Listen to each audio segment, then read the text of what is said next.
Hello everybody. Um, I'm gonna be doing a little bit something different today. I've been wanting to make a video for you guys for quite a bit on how to buy coins on eBay. You might have seen a bunch of my videos that I've been making where I have different PCGS coins. And you might be wondering, where do I get all these coins to put on eBay? The answer is I buy almost all of my coins off eBay itself. And so it's really a one-stop place to buy and sell your coins. So what I wanted to do today is make a video of how I find these coins to buy.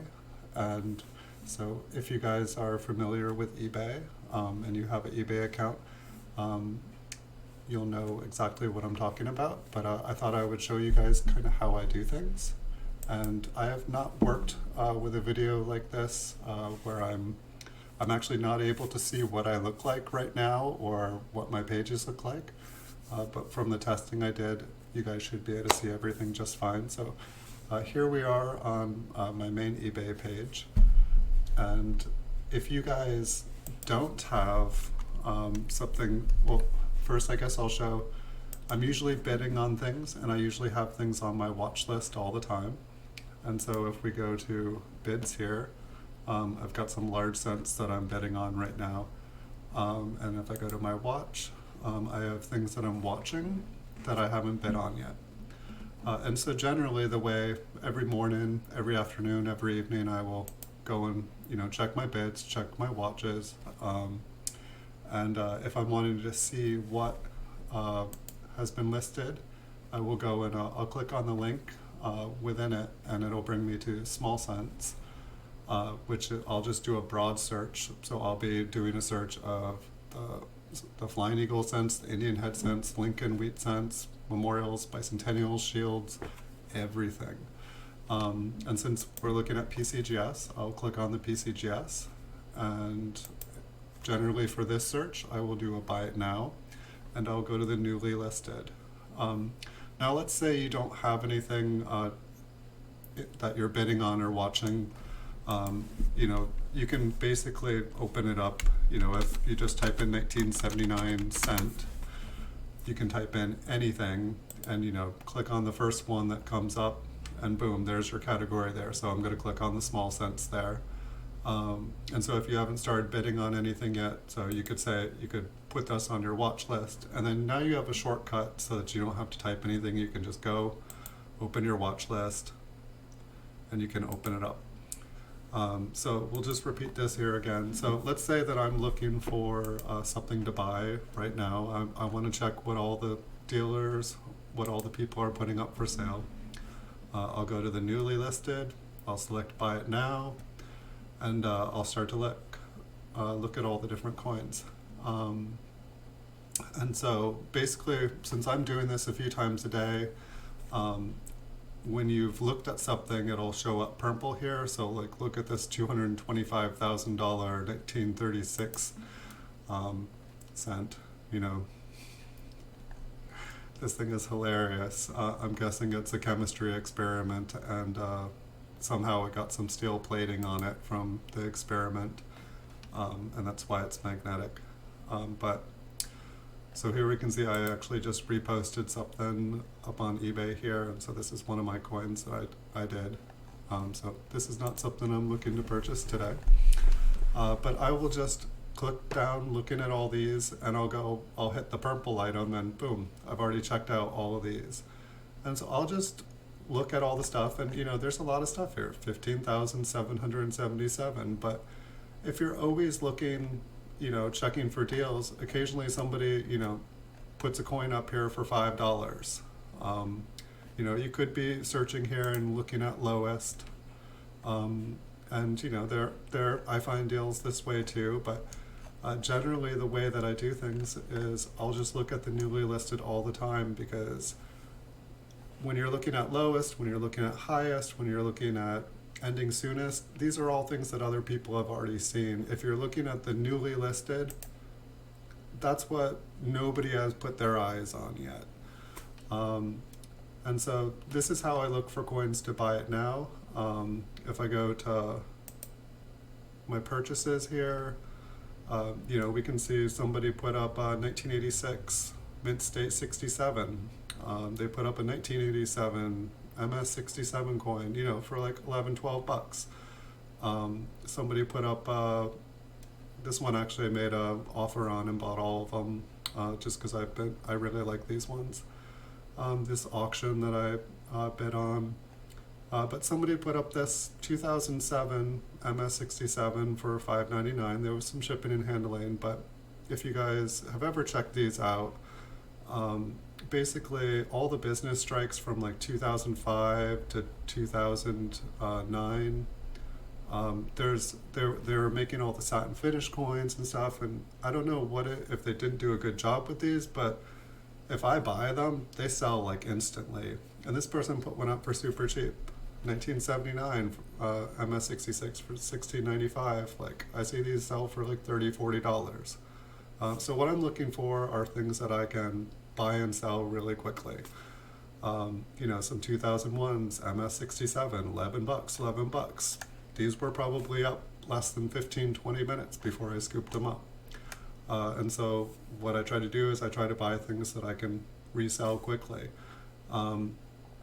Why do I buy PCGS coins? I used to buy ungraded coins, and it was very easy to buy them. You'd get excellent deals, but then trying to resell them, no two people are going to agree on the same grade. When there's a third-party grader, you don't have to worry about what a coin, you don't have to worry about the grade, you just have to come up with a price. You know, the buyer and seller have to agree on a price. And so when I'm selling my coins, I'll accept offers, and if we're able to get to a place where I'm able to make my money back, and pay for shipping and pay for promoted listing and pay for eBay fees and pay for, you know, my store, I'll accept an offer.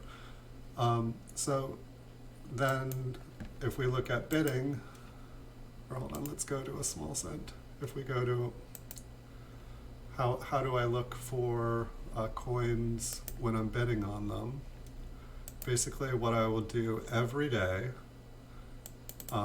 is I'll go to the PCGS and I'll go to auctions and I'll go to ending soonest. And the reason I do ending soonest for auctions and not newly listed is if you go to newly listed, sometimes people will do a coin that's a 24-hour auction, and then I end up missing it because I've been looking at all these other ones. But what I'll do is this has 13 minutes left.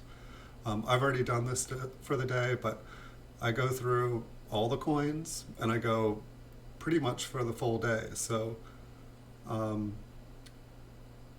I'll go all the way to 24 hours so that I know that for the next 24 hours of coins ending, I've looked at it. So this 1964 Proof 68 red, it fell in my zone of, you know, where I think I might be able to make money on it. So I click the little heart.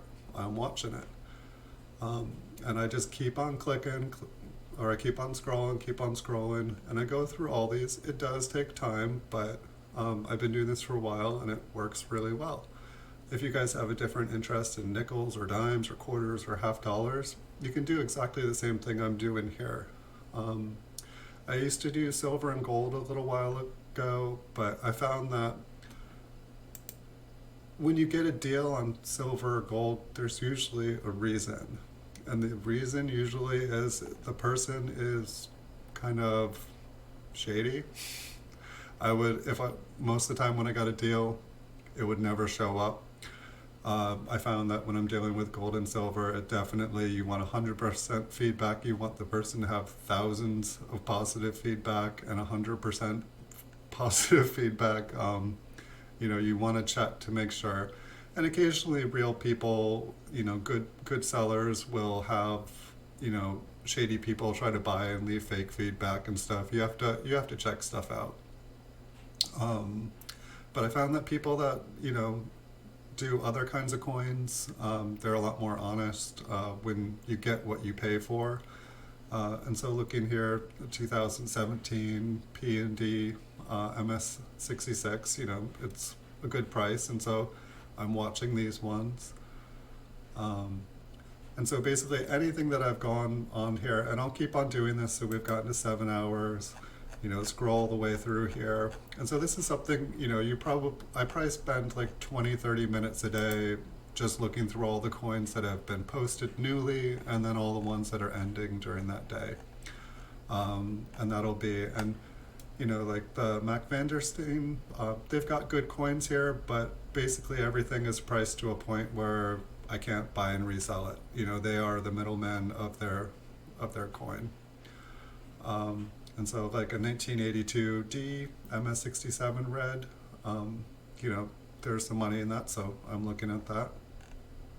And so this is how I find deals for auctions. And so what I've found is if I watch an item and then I wait till the last day to bid on it, I oftentimes get things for less. If I bid on everything immediately, it kind of gets some hype. A bunch of people start bidding on it. If I just kind of lay low, and honestly, I feel bad sometimes because I'm not really snipe bidding. I don't wait till the last minute because I have a day. I've got to, put stuff on. I'm bidding on a bunch of different stuff. I don't have the time to like watch everything.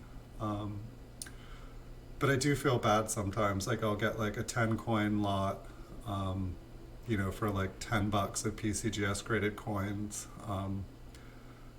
And it's good for me, but it's like sometimes I know that these people are paying more on the shipping.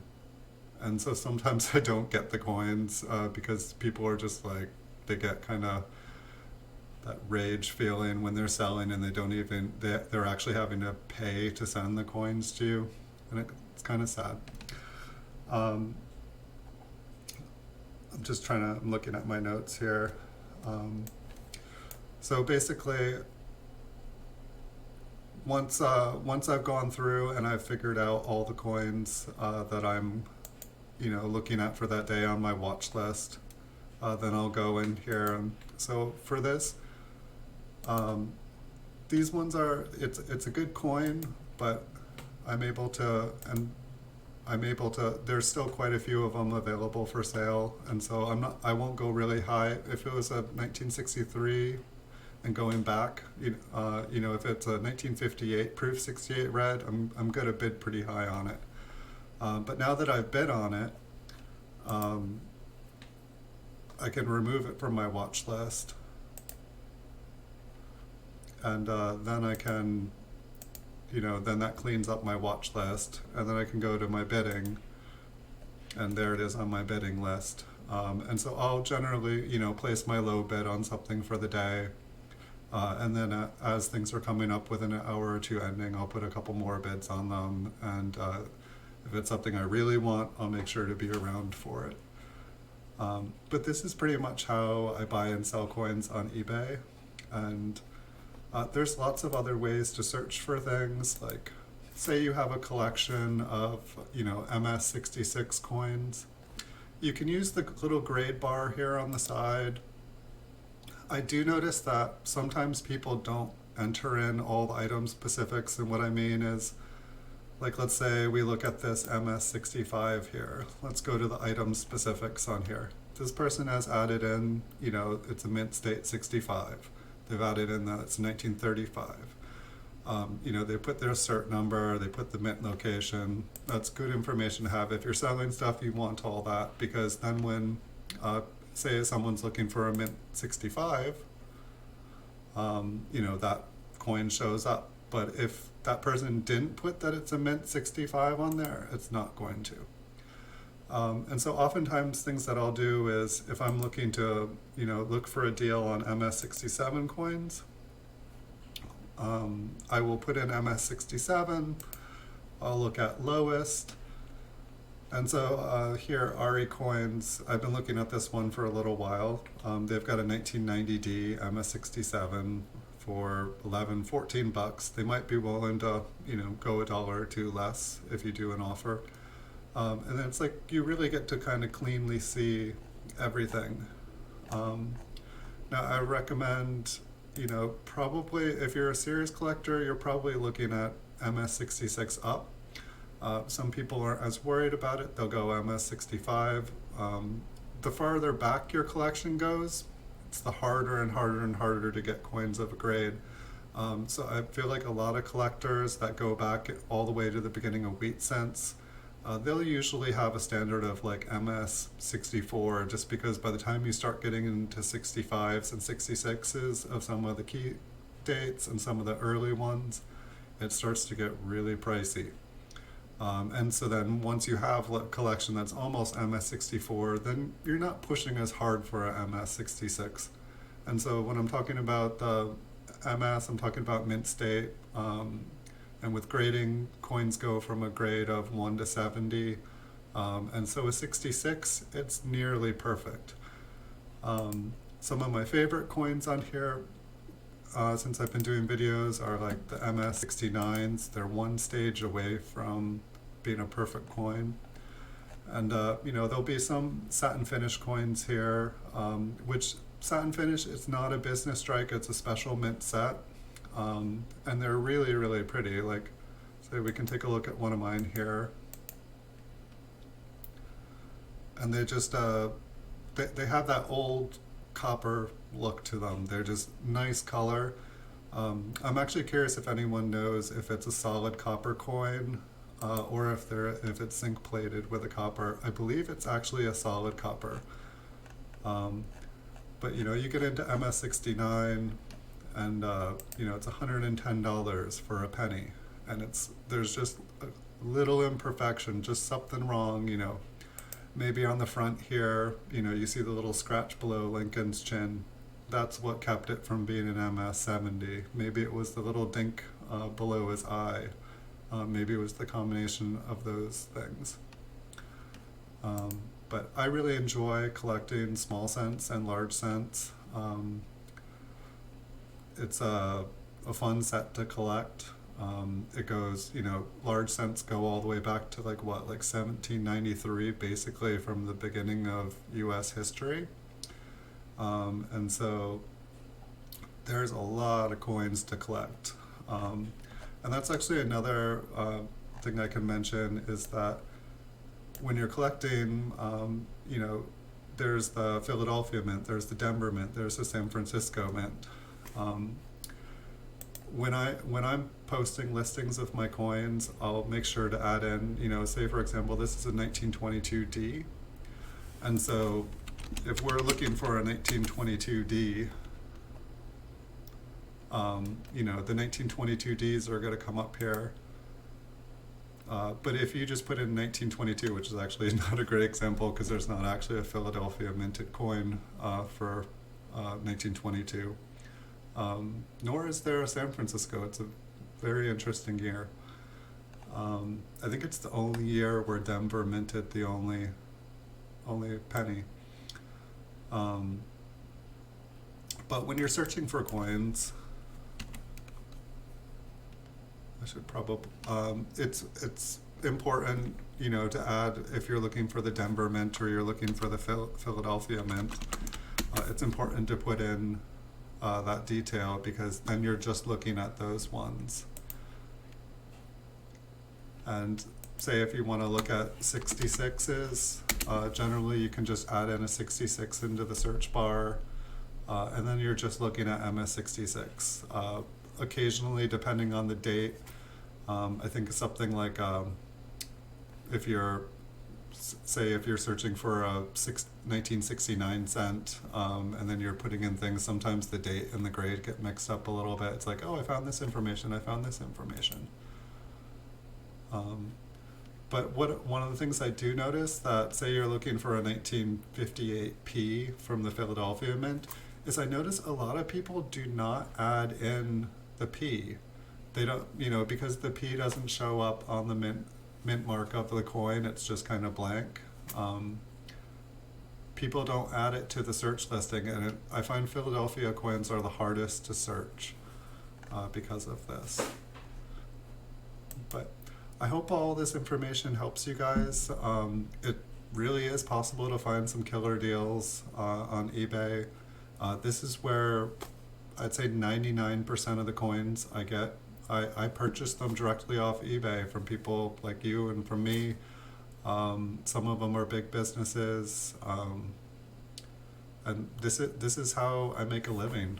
And so you guys can do this too. The market's fairly open.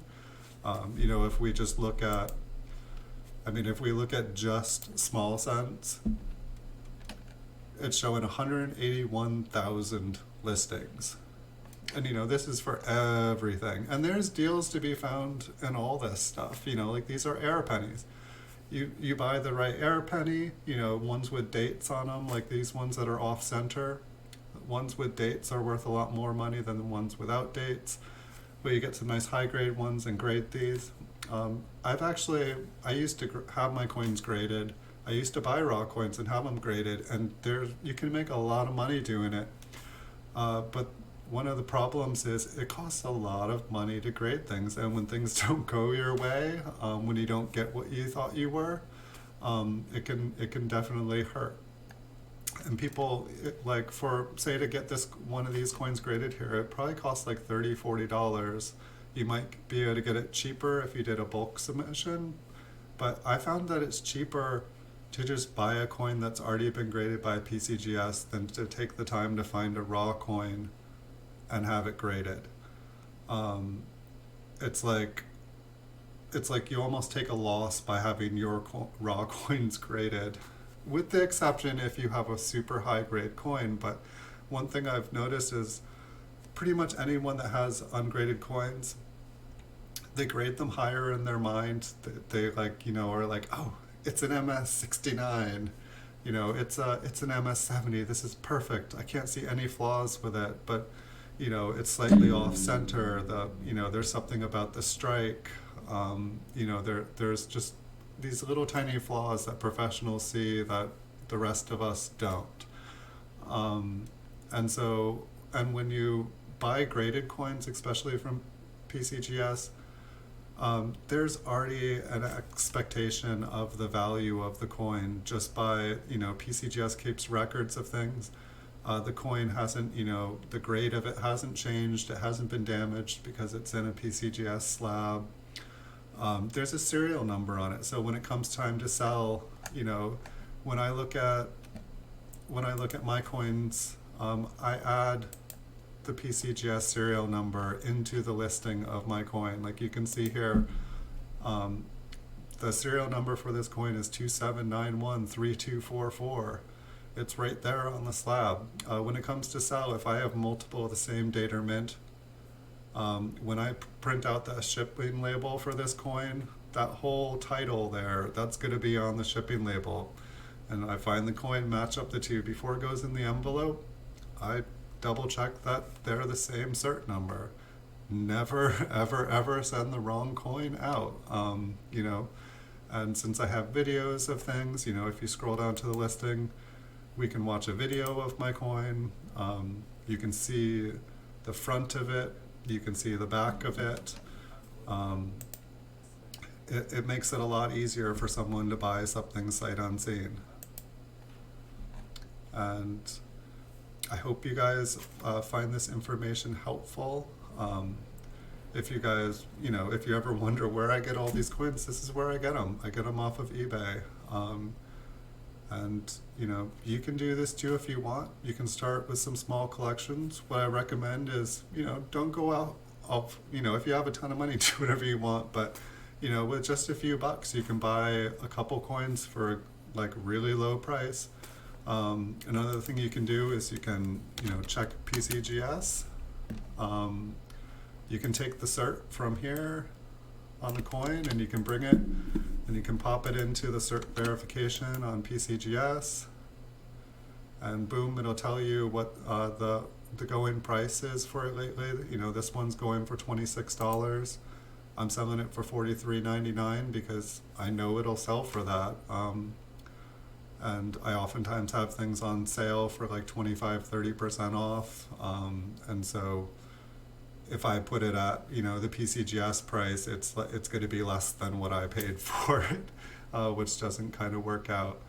And if you're selling your coins, I recommend putting them up as a buy it now. In my experience, coins at a buy it now, the coin market kind of fluctuates. There'll be a bunch of coins of one grade, date, mint, up, and then all of a sudden that one isn't available for a long time. And so if you have yours up, and even if it's a little bit more than the others, all the ones that are cheaper will get sold. And then all of a sudden you're the only one selling it on eBay. And so all of a sudden that's kind of what the go-in price is for it. I used to try to be the cheapest, and you know what? I lost money, I lost money, I lost money. I couldn't compete with the people who bought and sold thousands of coins a day. They were able to buy ginormous inventories and collections from people, and they just had the money to sit on stuff and not have to worry about selling it, or just to be able to blow through it because they were making money on commission selling it. But I've definitely found that not being the cheapest person, you end up making money off of it instead of losing money. And while I'm saying that, when you sell stuff on auction on eBay, if you have a super rare coin, chances are it's going to go higher at auction. If you build up stuff about it and let people know that it's coming up and that this is one of a kind, it's top population, it's going to probably go more for the buy it now. But if it's if you're selling a 1958D Lincoln wheat cent, there's a lot of them around. There's almost always one up on eBay for buy it now. And so why is someone going to pay more for one at auction when there's one at buy it now that they could buy any time? And so chances are someone's going to buy it at auction for less. So if you have a coin that's readily available, I wouldn't put it up for auction. I'd put it up for buy it now. If you have coins that are sitting in your closet at home and you want to sell them, but you don't want to take a loss, you want to make some money, put them up at buy it now. And then if the coin sells, take it out of the closet. And if it sells, buy another one, or buy something else you want. Let the stuff that's in your closet, but don't take a loss for it. If you bought it because you love it, or you bought it to make money, don't take a loss for it. And then if you put it up on eBay and someone offers, a good price for it, take it. Or if you need the money, take it. It allows you to have options in life. I have no idea if this video has worked out because I cannot see what I'm doing. I believe that every time I change a page that you guys are seeing what I'm showing you.